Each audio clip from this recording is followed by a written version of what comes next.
Study IQ IAS, अब तैयारी हुई अफोर्डेबल। दोस्तों, आज इंडिया दुनिया की 5वीं सबसे बड़ी इकोनॉमी बन चुकी है। अगर लीडिंग इंडस्ट्रियलिस्ट मुकेश अंबानी की माने तो इंडियन इकोनॉमी 2047 तक $3 ट्रिलियन से बढ़कर $40 ट्रिलियन से भी ज्यादा की हो जाएगी, जो यूएसए और चाइना के बाद दुनिया की सबसे बड़ी इकोनॉमी होगी। कुछ एक्सपर्ट्स का मानना है कि जल्द ही इंडिया इस मल्टीपोलर वर्ल्ड में एक न्यू इकोनॉमिक सुपर पावर बनने वाला है और आने वाले वक्त में इंडिया के एक न्यू ग्लोबल सुपर पावर बनाने के ख्वाब का रास्ता इसी इकोनॉमिक सुपर पावर बनने से होकर गुजरेगा। लेकिन दोस्तों, सवाल यह है कि आखिर एक देश के इकोनॉमिक सुपर पावर होने के क्या कैरेक्टरिस्टिक्स होते हैं। क्या किसी नेशन के डिफेंस बजट, उसके सोशल सेक्टर बजट या उसकी जीडीपी के बेसिस पर उसे एक इकोनॉमिक सुपर पावर कहा जा सकेगा? दोस्तों, किसी भी देश की इकोनॉमिक स्ट्रेंथ इस बात पर निर्भर करती है कि वो देश कितने देशों के लिए एक इलेक्ट्रॉनिक्स, पेट्रोलियम, टेक्नोलॉजी या वेपन्स जैसी कमोडिटीज का इररिप्लेसेबल सोर्स है और कितने देश ऐसे ही दूसरी इंपॉर्टेंट कमोडिटीज के लिए उस पर निर्भर करते हैं। क्योंकि सही मायनों में एक असली इकोनॉमिक सुपर पावर उसी देश को कहा जा सकता है जो इंटरनेशनल ट्रेड का बादशाह हो। दोस्तों, आज के हमारे इस वीडियो डिस्कशन में हम एक्सप्लोर करेंगे कि इंडिया के टॉप 5 ट्रेडिंग पार्टनर्स देश कौन से हैं। हम ये भी जानेंगे कि ये देश इंडियन एक्सपोर्ट्स पर कितने डिपेंडेंट हैं और साथ ही इंडिया इन देशों से इंपोर्ट होने वाले वस्तुओं पर कितना निर्भर करता है। इंडिया और इन देशों के बीच किन किन चीजों का व्यापार किया जाता है और रिसेंट सिनेरियो में इस ओवरऑल ट्रेड साइकिल में क्या क्या डेवलपमेंट हुए हैं। लेकिन आगे बढ़ने से पहले मैं आपको बता दूं कि इस वीडियो की इंपॉर्टेंस यूपीएससी मेंस के GS3 के इकोनॉमी सेक्शन और GS2 के इंटरनेशनल रिलेशन सेक्शन के लिहाज से काफी ज्यादा है। इसके बारे में हम वीडियो के अंत में और भी बात करेंगे, पर फिलहाल के लिए अपने डिस्कशन को हम आगे बढ़ाते हैं। दोस्तों, अगर आपकी कभी यूपीएससी के एग्जाम से नजदीकियां रही हैं तो आप इस बात से भली भांति परिचित होंगे कि यूपीएससी सीएससी की तैयारी सिर्फ एक एग्जाम की प्रिपरेशन नहीं बल्कि एक लाइफस्टाइल है। पर आप सोच रहे होंगे, सर की तैयारी तो हम सब भी करना चाहते हैं, पर हमारे सपनों के पंखों को इस एग्जाम की तैयारी की महंगी फीस काट देती है। तो मैं आपसे कहूंगा कि ये पंखों के काटे जाने की कहानी आखिरी साल तक थी, क्योंकि स्टडी IQ ने आपकी इस तैयारी को नए पंख देने का प्रण लिया है। क्योंकि स्टडी IQ आपके लिए सुपर लर्निंग डे सेल्स लेकर आया है, जिसके अंतर्गत आप इस देश के सबसे बेहतरीन यूपीएससी फाउंडेशनल बैचेस को मात्र 17,499 के सुपर डिस्काउंटेड प्राइस में अवेल कर सकते हैं अगर आप AG live coupon code use करते हैं। दोस्तों, इन बैचेस में एडमिशन की लास्ट डेट 10th दिसंबर है, जिसमें क्लासेस की टाइमिंग मॉर्निंग 8 AM रहेगी।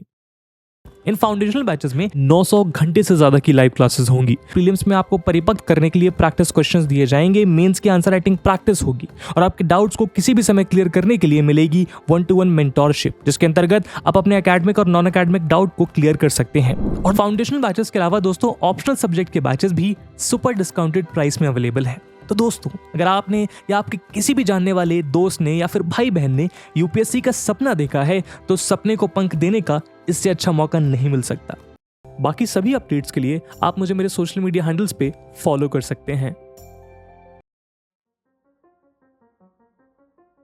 दोस्तों, अगर यूरोपियन यूनियन जैसी मल्टी कंट्री ट्रेड ब्लॉक को कंसीडर नहीं करें तो इंडिया का सबसे बड़ा single country trade partner United states of America को माना जाता है।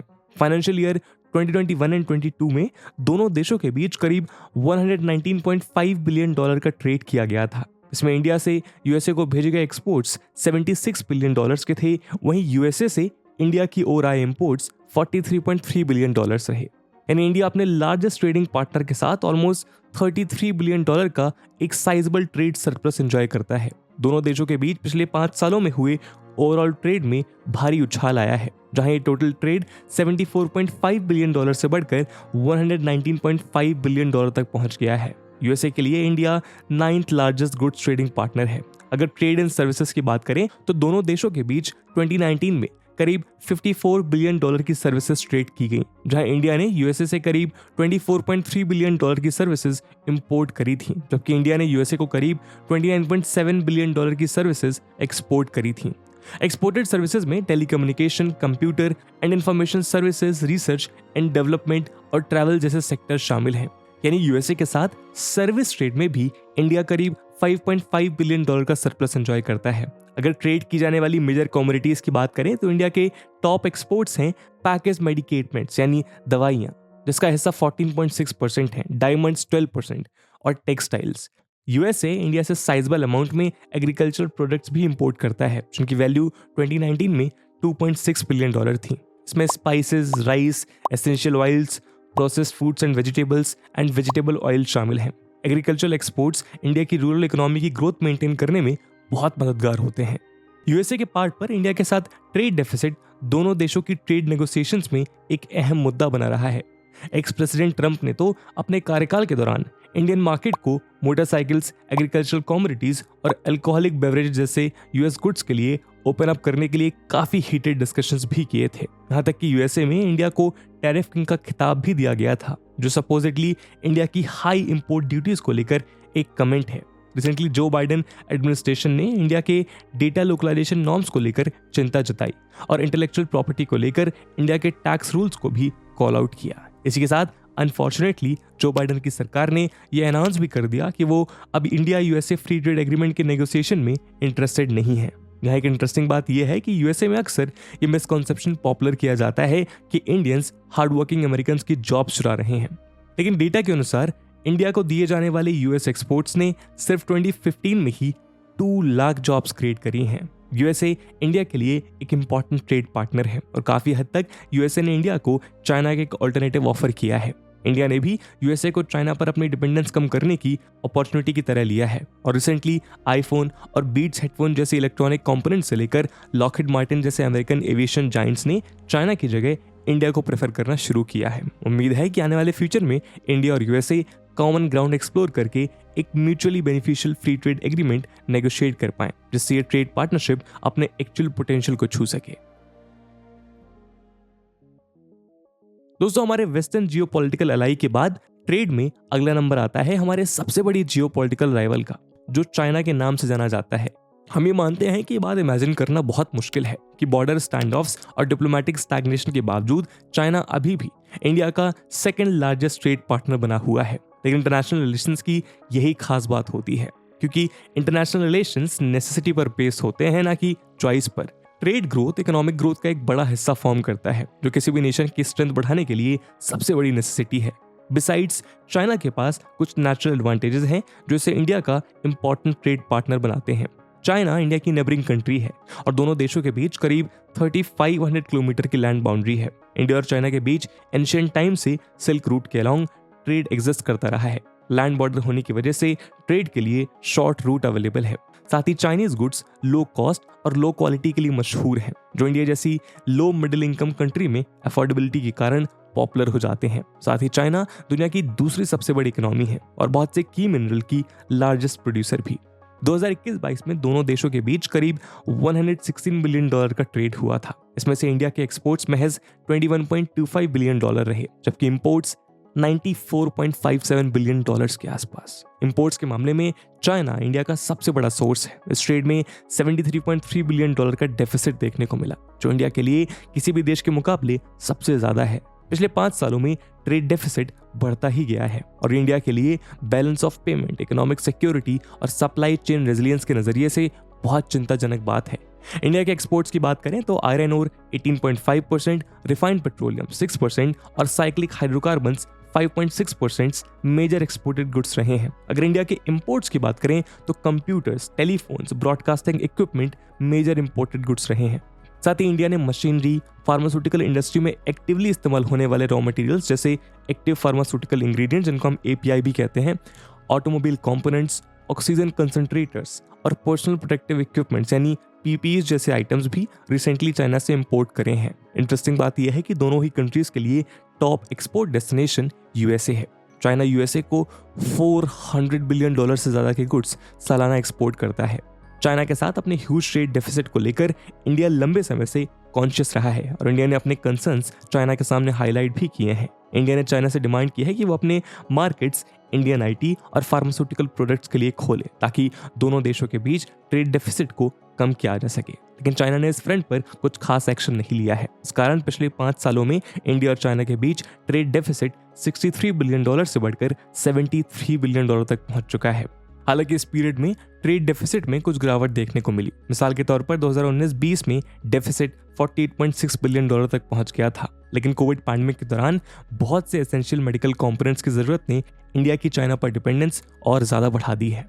रिसेंटली बॉर्डर स्टैंड ऑफ और चाइना के पाकिस्तान के लिए सपोर्ट की वजह से दोनों देशों के बीच डिप्लोमेटिक रिलेशंस ऑल टाइम लो पर चल रहे हैं।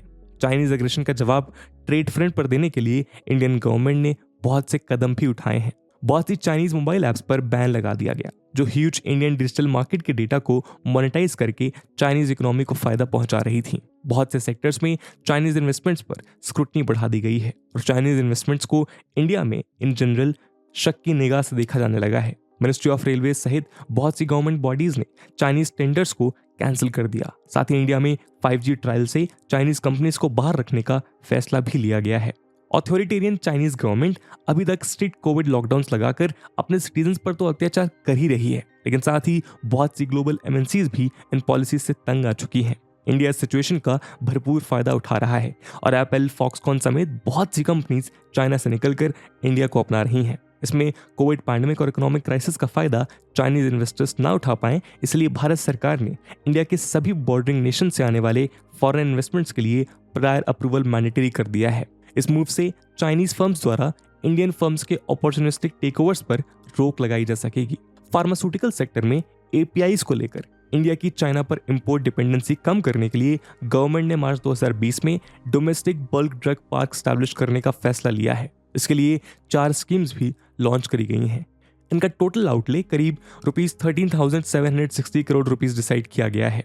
इस मूव के साथ इंडिया फार्मा सेक्टर में आत्मनिर्भर बन सकेगा।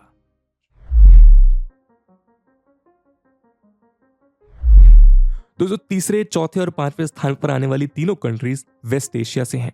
जैसा कि हम जानते हैं, इंडिया अपनी 80% से ज्यादा पेट्रोलियम रिक्वायरमेंट्स को पूरा करने के लिए इंपोर्ट्स पर निर्भर है और इसी कड़ी में तीसरे नंबर पर आता है यूनाइटेड अरब एमिरेट्स यानी UAE। इंडिया और UAE के बीच 2021-22 में $72.8 बिलियन का ट्रेड हुआ, जिसमें से इंडिया के एक्सपोर्ट्स करीब $28 बिलियन रहे और इंपोर्ट्स $44.8 बिलियन। यानी इस ट्रेड में इंडिया को $16 बिलियन से ज्यादा का ट्रेड डेफिसिट फेस करना पड़ा। पिछले 5 सालों में दोनों देशों के ट्रेड में भारी उछाल देखने को मिला है, जो करीब $50 बिलियन से बढ़कर 72 to 73 बिलियन पहुंचा है। लेकिन डाउन साइड ये है कि इस ट्रेड में इंडिया एक सरप्लस पोजीशन से गिरकर एक डेफिसिट पोजीशन की तरफ पहुंच गया है। 2017-18 में इंडिया इस ट्रेड में $6 बिलियन से ज्यादा का ट्रेड सरप्लस एंजॉय करता था।